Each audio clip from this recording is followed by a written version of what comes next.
بسم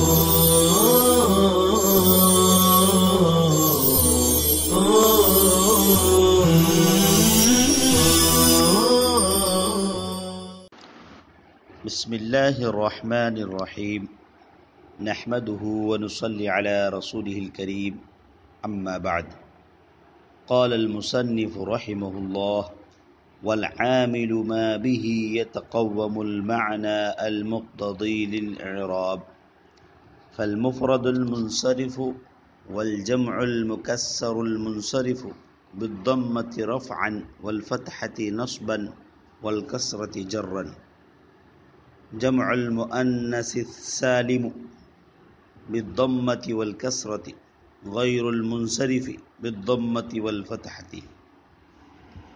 طلبہ عزیز، قبل اس کے کہ عبارت مقروءہ کو ہم سمجھیں، گزشتہ سبق میں ہم نے اعراب کی تعریف اور اس کی قسموں کو ذکر کیا۔ اب یہاں پر ایک بات جو رہ جاتی ہے وہ ہے کیفیت کے اعتبار سے اعراب کی قسمیں۔ کیفیت کے اعتبار سے اعراب کی 4 قسمیں ہیں۔ ایک اعراب لفظی، اعراب تقدیری، اعراب محلی اور اعراب حکائی۔ اعراب لفظی کس کو کہتے ہیں؟ اعراب لفظی وہ اعراب ہے جو لفظوں میں موجود ہو، جیسے جاء زید، رأیت زیدا، مررت بزید۔ تو زیدن پر جو رفع نصب جر آ رہا ہے اور لفظوں میں موجود ہیں ضمہ فتحہ کسرہ کی شکل میں، یہ اعراب لفظی ہے۔ اعراب تقدیری وہ اعراب ہے جو لفظوں میں موجود نہ ہو بلکہ پوشیدہ ہو، جیسے جاء موسیٰ، رأیت موسیٰ، مررت بموسیٰ۔ اب یہاں پر موسیٰ پر جو اعراب آ رہا ہے رفع نصب جر، تو ظاہر لفظوں میں آپ کو ضمہ فتحہ نظر نہیں آ رہا، لیکن تقدیری طور پر پوشیدہ ہے اس میں اعراب، اس لیے اس کو اعراب تقدیری کہتے ہیں۔ اعراب محلی وہ اعراب ہے جو اسم مبنی پر آتا ہے۔ اس کا مطلب یہ ہے کہ یہ اسم مبنی ایسی جگہ واقع ہے کہ اگر اس کی جگہ کوئی اسم معرب ہوتا تو لفظاً یا تقدیراً اس پر اعراب آ جاتا، جیسے جاء ہؤلاء، تو یہ ہؤلاء یہ مبنی ہے، تو اگر اس کی جگہ کوئی اور معرب اسم ہوتا تو اس پر لفظاً یا تقدیراً ظاہر ہو جاتا ہے، لیکن چونکہ یہ مبنی ہے لہذا مبنی کے اعراب کو اعراب محلی کہا جاتا ہے۔ اسی طریقے سے اعراب حکائی۔ اعراب حکائی وہ اعراب ہے جو اس کلمے پر آتا ہے جس کو کسی کلام سے اٹھا کر دوسرے کلام میں اسی حالت کے ساتھ، اس کی اپنی پہلی حالت کے ساتھ ذکر کیا جائے، یعنی جو پہلے کلام میں جو اس کی حالت تھی بعینی اسی کے ساتھ اس کو ذکر ہے۔ جیسے مثال سمجھیے، نحو زید فی قام زید۔ اس مثال میں پہلے زید پر اعراب حکائی ہے۔ کیسے کہ نحو زید، اگر لفظی اعراب ہوتا تو زید یہ مضاف الیہ ہونے کی وجہ سے مجرور ہوتا نحو زید، لیکن یہ مجرور نہیں ہے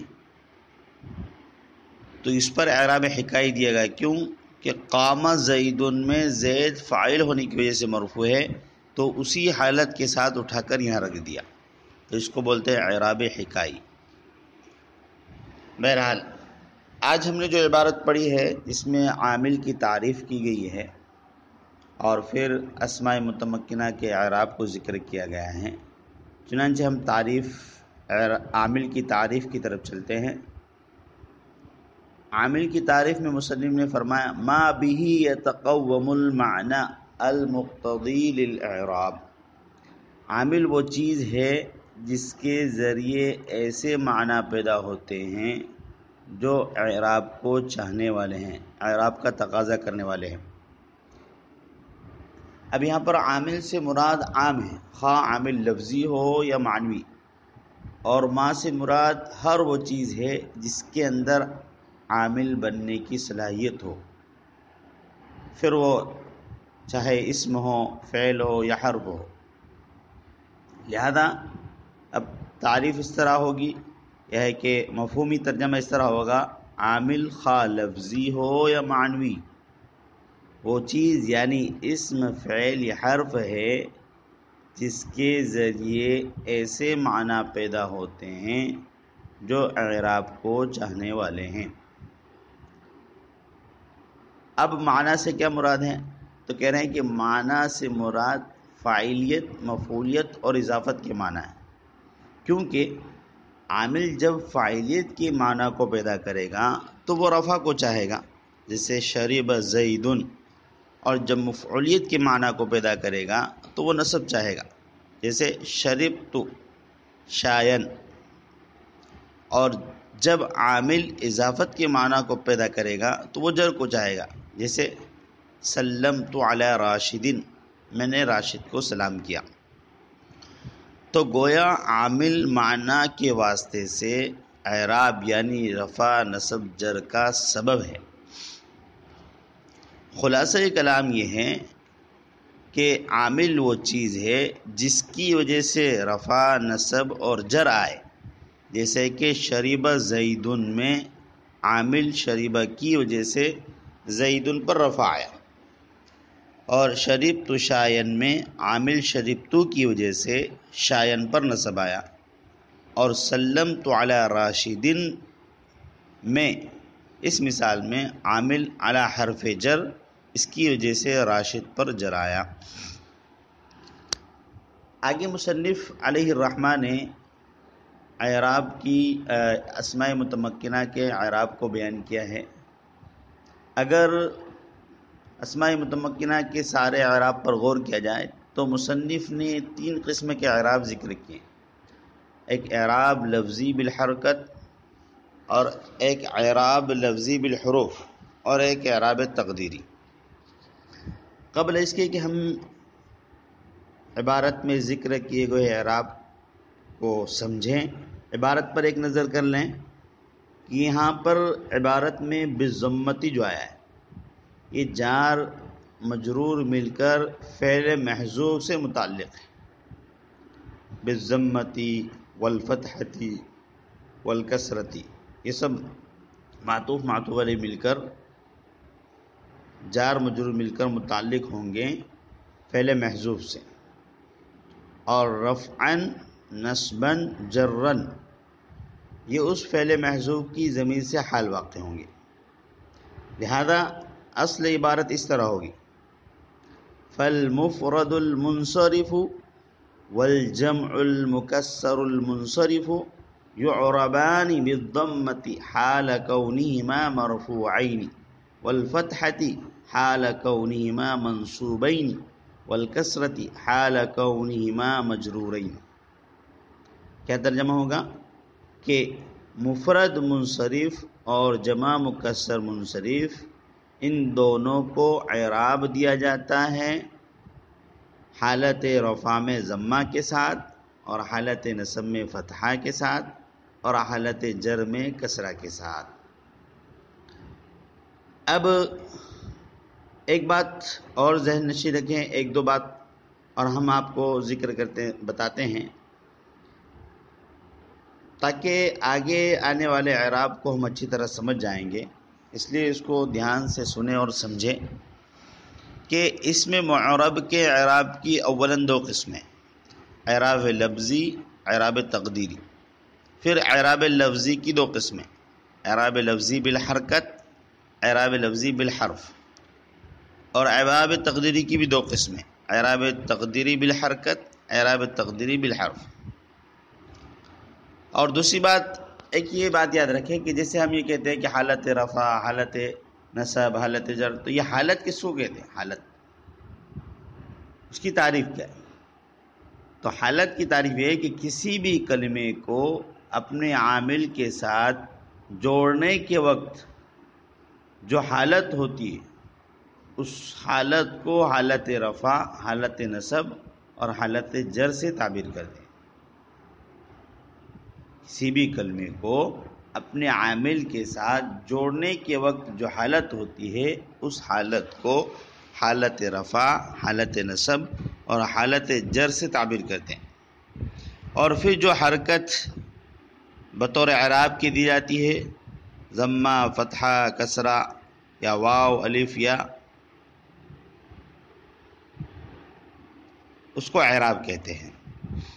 جیسے نصر خالدن، اس میں خالدن کو نصر کے ساتھ جوڑنے کے وقت حالت رفع ہے، پھر خالدن کو جو ضمہ دیا گیا۔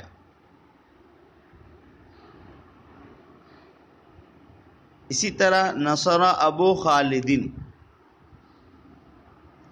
اس مثال میں ابن کو نصر کے ساتھ جوڑنے کے وقت حالت رفع پیدا ہوئی تو ابن کو واو دیا گیا حالت رفعی ہونے کی وجہ سے۔ اب مصنف نے جو اعراب بیان کی ہے عبارت کے اندر، اعراب لفظی بالحرکت کو بیان کی، چنانچہ اس میں سب سے پہلے مفرد منصرف کو ذکر کیا۔ مفرد منصرف کس سے کہتے ہیں؟ تو کہہ رہے ہیں مفرد منصرف وہ اسم ہیں جو تثنیہ اور جمع بھی نہ ہو اور غیر منصرف بھی نہ ہو، جیسے زید، رجل۔ یہاں پر ایک بات سمجھیے کہ مصنف نے عام نحات کی طرح صحیح کی قید نہیں لگائی، مفرد منصرف صحیح اس لیے نہیں لگائی تاکہ مفرد منصرف جاری مجرا صحیح بھی اس میں داخل ہو جائے۔ اگر صحیح کی قید لگاتے تو پھر مفرد منصرف جاری مجرا صحیح کو الگ سے ذکر کرنا پڑتا، حالانکہ دونوں کا اعراب ایک۔ تو اپنی عبارت کو مختصر کرتے ہوئے، چونکہ بہت مختصر انداز میں مصنف نے اپنی کتاب کو تصنیف کیا ہے، تو اس لیے مصنف نے صحیح کی قید نہ بڑھاتے ہوئے جاری مجرا صحیح کو بھی اس میں شامل کر لیا۔ اب مفرد منصرف صحیح اور جمع مکسر منصرف۔ جمع مکسر کس کو کہتے ہیں؟ جمع مکسر وہ جمع ہے جس میں واحد کا وزن باقی نہ رہے، یعنی اس کے حروف، حرکات اور سکانات کی ترتیب باقی نہ رہے، اس کو جمع مکسر بولتے ہیں۔ جیسے رجل سے رجال، اس میں حروف کی ترتیب بیچ میں الف آنے سے ختم ہو گئی۔ اس طریقے سے اگر حرکات اور سکانات بھی بدل جائیں، جیسے کتاب سے کتب، یہ بھی جمع مکسر ہے۔ اسد سے اسد، یہ بھی جمع مکسر ہے۔ اور منصرف سے مراد ہے غیر منصرف نہ ہو۔ لہذا اب مفرد منصرف صحیح اور جمع مکسر منصرف کا اعراب بیان کر رہے ہیں کہ حالت رفع میں ضمہ کے ساتھ، حالت نصب میں فتحہ کے ساتھ اور حالت جر میں کسرہ کے ساتھ۔ جیسے جلس راشد، یہ مفرد منصرف صحیح کی مثال ہے۔ جلس راشد، راشد بیٹھ گیا۔ جمع مکسر کی مثال حالت رفع والی، جلس رجال، مرد حضرات بیٹھ گئے۔ اس طریقے سے حالت نسبی والی مثال مفرد منصرف صحیح کی، اطعمت راشدا، میں نے راشد کو کھانا کھلایا۔ اطعمت رجالا، میں نے مردوں کو کھانا کھلایا۔ یہ حالت نسبی والی۔ اس طریقے سے حالت جری، نظرت الی راشد، میں نے راشد کو دیکھا۔ نظرت الی رجال، میں نے مردوں کو دیکھا۔ یہ حالت جری کی مثال ہے۔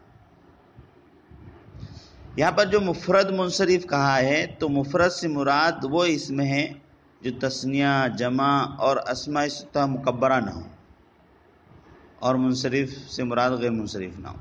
یہ اس لیے کہہ رہا ہوں کہ اس سے پہلے ہم نے بتایا تھا کہ مفرد کا اطلاق 3-4 جگہوں پر ہوتا ہے، تو یہاں مفرد تثنیہ اور جمع کے مقابلے میں۔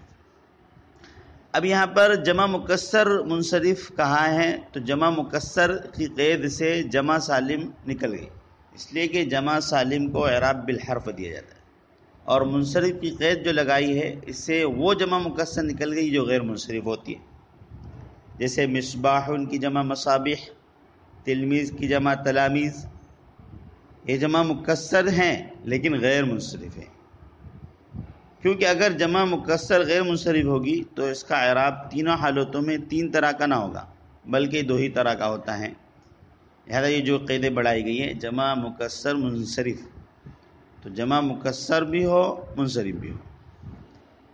آگے چلتے ہیں، مصنف نے جمع سالم کا اعراب بیان کیا۔ جمع سالم کا اعراب سمجھنے سے پہلے عبارت پر ایک نظر کر لیجئے۔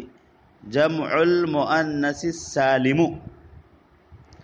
یہ السالم یہ جمع المؤنث کی صفت ہے، اور چونکہ جب مضاف اور مضاف الیہ مل کر موصوف ہو تو صفت اعراب، تذکیر، تانیث، واحد، تثنیہ، جمع، تعریف، تنکیر میں یہ مضاف کے مطابق ہوتی ہے، جس کو ہم بولتے ہیں مضاف کی صفت ہے، تو السالم یہ مضاف کی صفت ہے۔ اب یہاں پر دیکھیں جمع یہ مضاف ہے اور مرفوع ہے، تو اس کی جو صفت السالم ہو یہ بھی مرفوع ہوگی، اس پر رفع آئے گا، لہذا مصنف نے اس کا اعراب بیان کیا بالضمۃ والکسرۃ، بہت مختصر عبارت میں، لہذا یہاں پر بھی اصل عبارت ہم کو نکالنا ہوگی کہ جمع المؤنث السالم یعرب بالضمۃ حال کونہ مرفوعا والکسرۃ حال کونہ منصوبا ومجرورا، کہ جمع مؤنث سالم کو اعراب دیا جائے گا حالت رفع میں ضمہ کے ساتھ اور حالت نصب اور جر میں کسرہ کے ساتھ۔ جمع مؤنث سالم کس کو کہتے ہیں؟ جمع مؤنث سالم جمع کا وہ صیغہ ہے جس کے آخر میں الف اور لمبی تا آ رہی ہے، پھر چاہے اس کا مفرد مؤنث ہو جیسے مسلمتن سے مسلمات، یا چاہے اس کا مفرد مذکر ہو، اگر آخر میں الف اور لمبی تا آ رہی ہے تو وہ جمع مؤنث سالم ہے، جیسے مرفوع کی جمع مرفوعات آگے آئے گا، منصوب کی جمع منصوبات، لہذا یہ بھی جمع سالم۔ اب جمع مؤنث سالم کا اعراب بیان کیا، حالت رفع میں ضمہ کے ساتھ، حالت نصب و جر میں کسرہ کے ساتھ، جیسے ہن صائمات، وہ روزہ دار عورتیں ہیں، یہ حالت رفع کی مثال ہے۔ اس طریقے سے رحم اللہ الصائمات، روزہ رکھنے والی عورتوں پر اللہ رحم کرے، یہ حالت نصبی کی مثال۔ دیکھو حالت نصبی میں بھی کسرہ آ رہا ہے، اس لیے ہم نے آپ کو گزشتہ سبق میں ہم نے آپ کو بتایا تھا کہ نصب کبھی کسرہ کی شکل میں بھی ہوتا ہے، جیسے جمع مؤنث سالم میں، اور ہم نے وہاں مثال بھی دی تھی ان الحسنات، تو یہاں ان کا اسم ہونے کی وجہ سے الحسنات منصوب ہے، اس کے باوجود کسرہ ہے، تو کبھی یہ حالت نصب کسرہ کے ساتھ بھی ہوتی ہے۔ حالت جری کی مثال رضی اللہ عن الصائمات، اللہ تعالیٰ روزہ رکھنے والی عورتوں سے راضی ہو جائے، یہ حالت جر کی مثال ہے۔ یہاں پر بھی جمع مؤنث کی قید کی وجہ سے جمع مذکر نکل گئی، کیونکہ اس کا اعراب بالحرف ہوتا ہے، جیسے مسلمون، جاء مسلمون، رأیت مسلمین، آگے اعراب آئے گا، اور سالم کی قید لگانے کی وجہ سے جمع مکسر نکل گئی، کیونکہ ان کا اعراب تینوں حالتوں میں تین طرح کا ہوتا ہے، اس میں تینوں حالتوں میں دو طرح کا اعراب ہے، جیسے حمر، یہ حمراء کی جمع مکسر ہے۔ آگے مصنف نے غیر منصرف کا اعراب بیان کیا ہے، غیر المنصرف بالضمۃ والفتحۃ۔ اس عبارت میں مصنف نے اس قسم کو بیان کیا ہے جس میں تین حالتوں میں دو ہی طرح کا اعراب دیا جاتا ہے، جیسے کہ جمع مؤنث سالم میں تین حالتوں میں دو طرح کا اعراب، یہاں پر بھی غیر منصرف میں بھی تین حالتوں میں دو ہی طرح کا اعراب ہے، لیکن اس میں جر نصب کے تابع، جر نصب کے تابع، اور جمع مؤنث سالم میں نصب جر کے تابع تھا۔ چنانچہ فرماتے ہیں غیر منصرف. اب غیر منصرف کس کو کہتے ہیں؟ اس کی تعریف تو مستقل غیر منصرف کے بیان میں آئے گی. یہاں پر آپ اعراب سمجھ لیجئے، جیسے کہ آپ نے گزشتہ سالوں میں بھی پڑھی ہے کہ اسباب منع صرف میں سے دو سبب یا ایک سبب جو دو سبب کے قائم مقام ہو موجود ہو تو اس کو غیر منصرف بولتے ہیں. اب خواہ غیر منصرف مفرد ہو یا جمع ہو، اس کا اعراب حالت رفع میں ضمہ، حالت نصبی اور جری میں فتحہ کے ساتھ ہوگا. جیسے آپ دیکھیے، آپ نے وہ مثال عام طور پر پڑھی، جاء عمر رأیت عمر مررت بعمر. ایک ہم اور مثال دیتے ہیں، شریب احمد شاین، احمد نے چائے پی، تو یا احمد حالت رفع میں، سقیت احمد شاین، میں نے احمد کو چائے پلائی، یا حالت نصبی میں، سلمت علی احمد، یا حالت جری میں، میں نے احمد کو سلام کیا. اس طریقے سے یہ مفرد کی مثال ہے. اور جمع کی مثال یعنی جو جمع غیر منصرف ہو، اکل تلاميذ طعاما، طلباء نے کھانا کھایا، یا حالت رفع کی مثال ہے. اطعمت تلاميذ طعاما، میں نے طلباء کو کھانا کھلایا، یہ حالت نصبی کی مثال ہے. اور سلمت علی تلاميذ، میں نے طلباء کو سلام کیا، یہ حالت جری کی مثال ہے. تو آپ دیکھ رہے ہیں غیر منصرف میں حالت جر حالت نصب کے تابع ہے، یعنی حالت جری میں بھی فتحہ ہی آ رہا ہے. امید کہ آپ جتنی عبارت پڑھی گئی اس کے متعلقات کو ہم نے آپ کے سامنے بیان کیا، اس کو بخوبی آپ سمجھ گئے. اللہ تعالی ہم سب کو علم نافع کی دولت سے مالا مال فرمائے. صلی اللہ تعالی علی خیر خلقہ محمد وعلی آلہ وصحبہ اجمعین.